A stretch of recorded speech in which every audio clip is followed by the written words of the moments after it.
语测验。10月27号在台北，10月28号在高雄。 Do you feel like the cello get jealous with each other? The Strad especially is very, it's the only cello I've ever had that I feel like it gets upset at me if I don't practice on it enough. You might actually walk away with me. I'm still here. Sorry. Sorry. Are you nerding out enough? Or I couldn't talk for the past 5 minutes.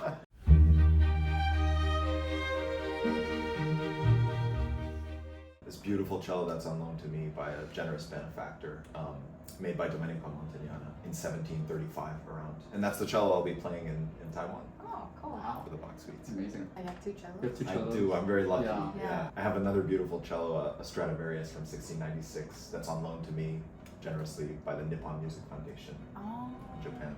Do you feel like the cello get jealous with each other? Do you play one another? Actually, I do. The Strad especially is very, it's the only cello I've ever had that I feel like it gets upset at me if I don't practice on it enough. Yeah. It's a very strange feeling. You might actually walk away with me. It's like right there, right? It has to be somewhere here. Has to be. Yeah, I think it's, don't upset it too much. The two cellos are also very different in the quality and character of their sound. The Strad is very rich and colorful and has like a very, very deep, like rainbow-like voice, you know? And the Montagnana is, I feel it's a more athletic cello. It's slightly smaller, but it has a great sense of touch underneath the bow. And so playing it feels very much like a dream. Like you can do anything. You don't have to fight against it the way that you might sometimes with the Strad. Now that we get into instrument, I have so many questions about it. So I'll ask maybe one more thing about cello. Sure. How do you 20 minutes later. By big cello, I mean that the string length is very long. 6.5 hours later. So the bridge was moved about Oh. 4 millimeters closer. 2,000 years later. There's also things that people do is they lower the string a little bit, right? Yes. Lower it a little bit. I like strings on the lower side. On the lower side. Oh, Yeah. you do? Yeah. Okay. Okay, me too. Yeah. Hello. Hello. I'm still here. Sorry. Sorry. Are you nerding out enough? Or I couldn't talk for the past 5 minutes. The string high, we don't have that problem for the violin. I was gonna ask you like the exact number of the string height. That I don't know. That was my next question. Usually it's like 4.5 to 8.5 on the whatever like. Really? String. Yeah, it's like Yeah. there's a No, number. you're not nerdy. Oh yeah. Sorry. Yeah. Yeah, sorry. Yeah. I mean, you're Yeah, done we- or? You are currently a faculty at Juilliard. What made you decide to become a teacher at such a young age? I've always loved problem solving. I think that's one of my biggest passions. And for me, that's what teaching is all about. It's like when you're with someone else and you're encountering challenges and you're trying to find ways to navigate them. So that's what drew me to it. And obviously I've spent a lot of time in my life working on the problem solving of playing the cello. And so that's a particular kind of problem solving that I really enjoy working on. And then I find that it's very stimulating with my students to do that. All your students are problems, basically. Problem solving, right? They're definitely watching this episode. Anyway, I love my students so much. and well, too late. no, I do.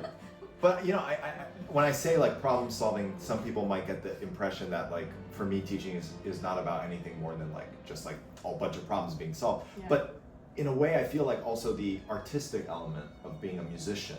If you're always looking for more musically, then also you're encountering challenges that need to find creative solutions. Like in a phrase, if you need to find a different kind of sound, that's a challenge. Like they need to find a solution for what are you going to do physically to try to execute that. So for me, that's one of the most rewarding parts of being a teacher is being constantly on a daily basis having to reflect on those things, which in turn make you a better player and practicer yourself.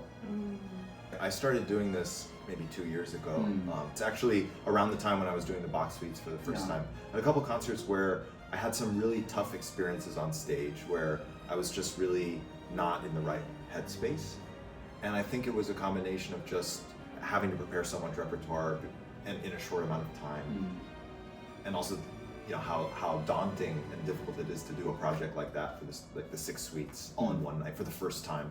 And after that, I had to start reevaluating the way that I treat my performances. So now I have a very specific routine about the things that I eat, and like I always do like a 5-minute breathing meditation about 30 minutes before I go on stage to try to calm my mind and make sure I can be there, for the concert. I think we just have to like follow him and then film him for like documentary, like a right? documentary for like every minute. Yeah. Watch how he sleeps and stuff. Yeah. And see, you know. You'll be surprised how many like other hobbies he has. Speaking of hobbies.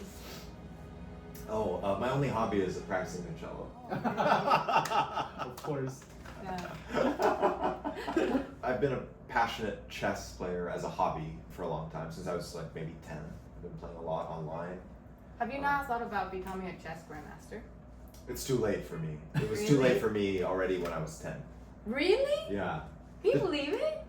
Chess world is kind of like the music world. Like you Music have to playing. start really early and be pretty good when you're early if you want to get to like a pro level. You know? Yeah. Do you play chess?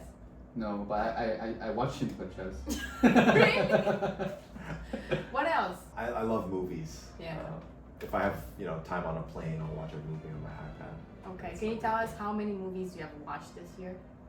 I guess maybe a little over 100. That's Oh my not God. so much, not as many as last year. Last year I got like, by this point I was already at 200. Oh my god. So Yeah. you see why when Little he's not busier this year. practicing, he's doing something. Well, he probably travels a lot and play concerts over the world, so he has a lot of time on the plane to watch movies. Good, you guys are friends now, I guess. I think I've watched Yo-Yo Ma on one of the pictures that he enjoys thinking about music, like mental practice on the plane. On the plane? On the plane. Well, I always wondered, like, those soloists who had, like, a lot of international travel 40, 50 years ago, Yeah. before they had, like, the in-flight entertainment. Did they just read books, or did they, like, read magazines, or did they just study or sleep? I'd be so curious to ask Yo-Yo, like, what he did in, like, 1981, when he went on a long trip to Japan. Well, when are you seeing him next? Just ask him. Yeah. You're going to play at the National Concert Hall in Taiwan this month, and then Yo-Yo just played the Bach Suites there, Right. along with other solo cello pieces in the same concert hall. Oh, Actually, gosh. so you're No pressure? you're the next you're following his footsteps. Oh, gosh. When are you playing? The dates? Yes, October 27th. No, in Chinese. Oh. This is for Taiwanese But how come audience. you suddenly it becomes a Chinese Chinese channel, right? Yeah, Chinese test. 口语测验。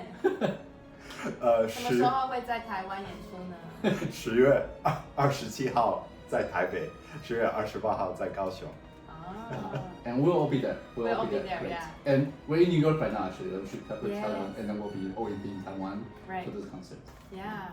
Well, thank you so much for coming to my channel, and Nan-Cheng as well for the first time. For the first time, yes. Have to come please, often. Yeah, please. Yeah. I'm happy to be You have a your, great your internet. sidekick. Yeah. I would love to be your sidekick. My co-host. Yeah. Alright, thank you so much for watching this video. Thank you. Thank you so much. Yes, and I'll see you next time.